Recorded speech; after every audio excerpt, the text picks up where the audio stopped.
Hello there. Do you hear that noise? That silence?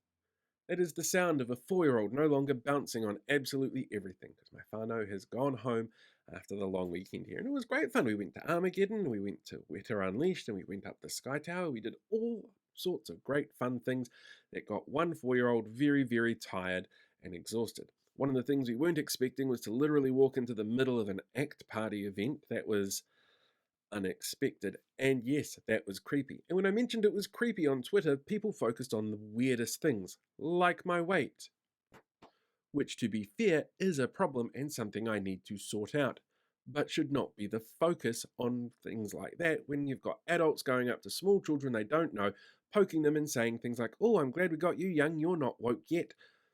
You don't go and do that to other people's kids.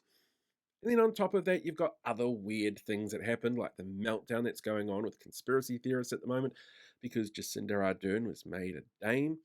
Every former Prime Minister has been offered that honour. Most of them have taken it up. It's the least surprising thing to come out of the New Year's honours lists at all. The most surprising thing was Camilla got something. That just seems really weird, almost like ticking a box of some sort. But I don't know how these things work. It's not my sort of playground to work in. The other really interesting thing that occurred this weekend, Leighton Baker started his new political party, the Leighton Baker Political Party. He's called it that because he thinks he's got brand recognition, and he kind of does. If you type in Leighton Baker and look at the policies he had when he was head of New Conservatives, they included a whole bunch of super racist stuff like getting rid of the treaty, also an ACT policy kind of, but also locking people up who are single parents until somebody could come along and raise their kids for them. He wants to run his own political party now in that conspiracy theory space that's already overcrowded with other political parties.